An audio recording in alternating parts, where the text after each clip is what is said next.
وەزارەتی پەروەردەی عێراق ئەنجامی تاقیکردنەوە وەزارەکانی قۆناغی ئامادەیەکانی ڕاگەیاند. ڕێژەی دەرچوونی خوێندکارانی خورماتووش بە شێوەیەکی بەرچاو کەمە. مامۆستایان و یەکێتی مامۆستایانی شارەکەش بۆ چەند هۆکارێک ئەو ئاسدابەزینەی خوێندکاران دەگەڕێنەوە. داخەوە ساڵانە چەنا مامۆسا گۆزێ بێت جێگرەوە ئێستا وای لاتەوە خوێندنگاکانمان چۆڵ بوونەوە.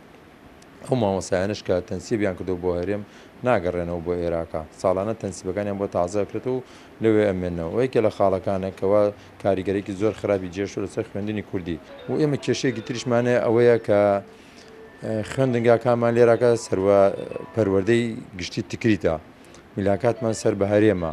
ئەمە کێشەیەکی زۆر گەورەی بۆ ئێمە دروست کردووە و تکریتش تا ئێستاکە هیچ گرنگیەک بە خوێندنی کوردی نادا لە شارەکە. لە دوای 2023 تا ئێستاکە یەک مامۆستا بۆ خوێندنی کوردی لەم شارەدا نەمەزراوە.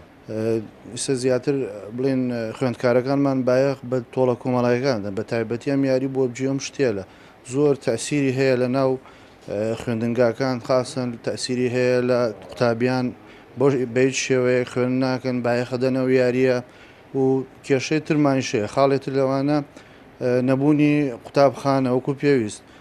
قوتابخانەمان هەیە سێ داوامی تایە ئەو قوتابیە کابێتە داوامی سێم وەکو پێویست هیچ هینێک وەرناگرێت لە سفادەیە وەرناگرێت لە خوێندنەکەی. بەڕێوەبەری پەروەردەی خورماتوو داوا لە وەزارەتی پەروەردەی عێراق دەکات بۆ ساڵی داهاتوو سەرجەم خوێندنگاکان کە لە نوێژەنکردنەوەدان تەواو بکرێت کە کارکردن تێدا ماوەی 5 ساڵە وەستاوە. لە هەمان کاتیشدا سەرجەم خوێندکارە ئاوارەکان بگەڕێنەوە ناوچەکانیان بەو پێی لەودێکی زۆریان لەسەر خوێندنگاکان دروست کردووە.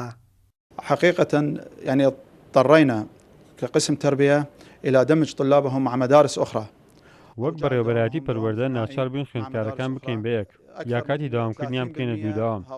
زیاتر لە سەداسی و خوێندکارانە لە ئاوارەکانە لە ناحیەی تەنگەژە و گوندەکانی دەوروبەری و ناحیەی سلێمانبەگ و گوندەکانی دەوروبەری هەروەها گوندەکانی باشوور و باکووری ئەنگلیەوە هاتووە. ئەگەر سەرجەم ئاوارەکان بگەڕێنەوە زێتی خۆیان گوشار لەسەر خوێندنگاکان بە ڕێژەی لە 130 بۆ لە 135 زیاد دەکات. يعني أحد الأسباب ولكن السبب الرئيسي هو عدم المتابعة من قبل أولياء الأمور.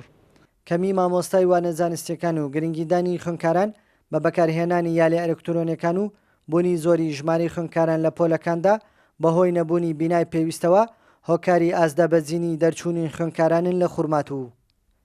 کاروان حەبیب، کوردسات، نیوز، خورماتوو.